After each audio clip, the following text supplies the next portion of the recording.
God, our Heavenly Father, we are grateful for this moment as we gathered here this afternoon, praying for a constant and gracious presence and guidance as we place ourselves in the service of truth. Lord God, we also pray to give us the wisdom and also thank you for the good health condition that you have given us this afternoon in order to portray our respective roles, and likewise to the good weather condition to make this event truly a memorable one. We also pray for some others still going to this venue that they will not encounter any harm. Okay, and to all of us here, let's put ourselves to be with the presence of our Lord Almighty Father. This we ask through the holy name of the Almighty and Allah. Amen.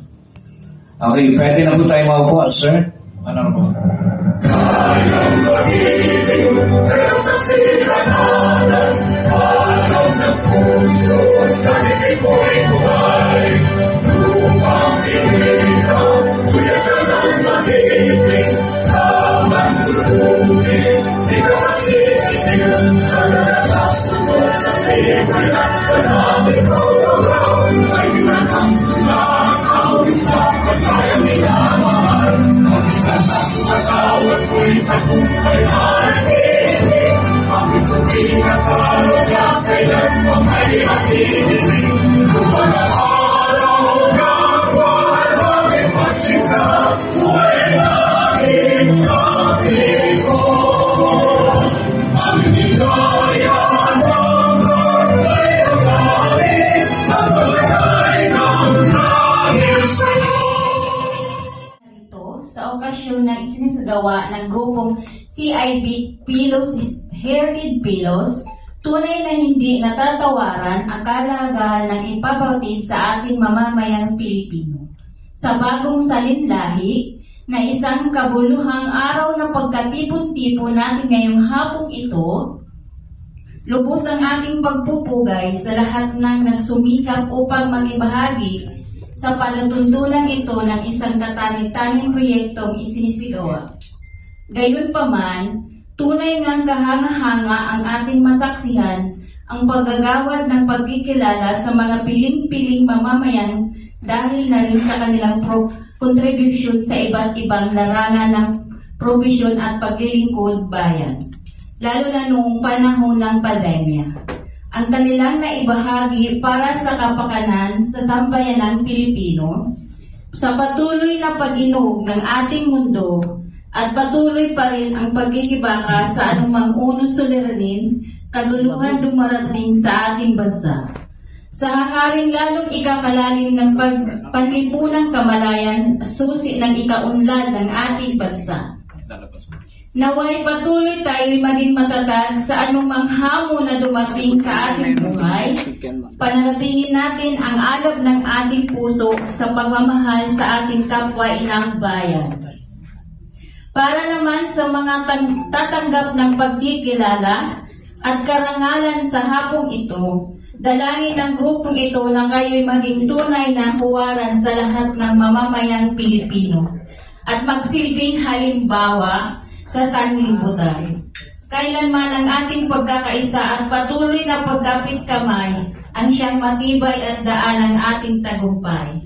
Mabuhay ang sambayanang Pilipino, Kristiyano man o Muslim.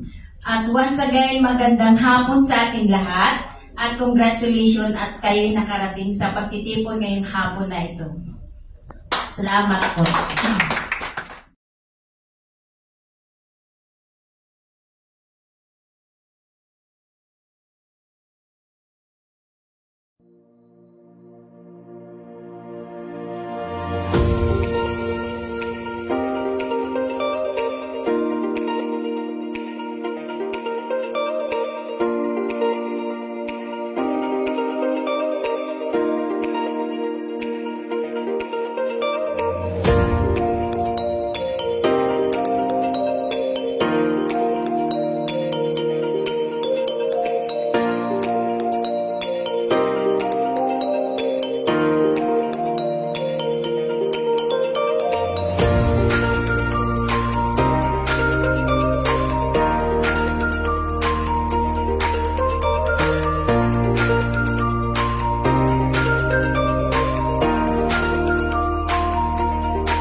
Silang, Barangay Nara, Honorable Puno Barangay Okhama.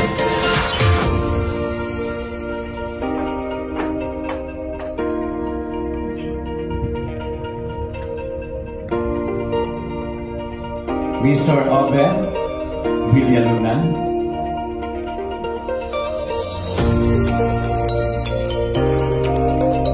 okay, the representative of Honorable Puno Barangay Dominador,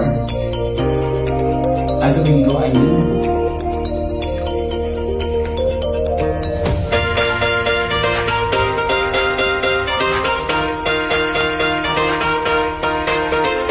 Isa yun, paki-occupy mo lang ang upuan.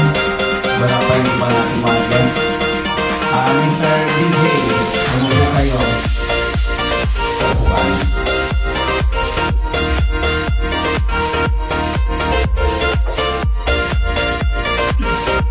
Come forward na lang yung iba.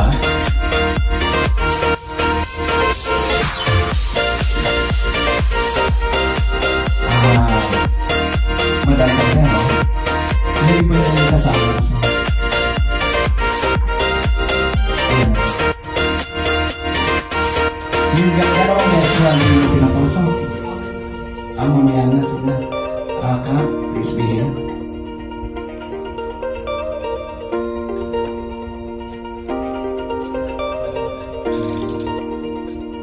Sadyang bilang Pilipino, ganito po talaga ang senaryo in every event, or tama po, may mga pangalan.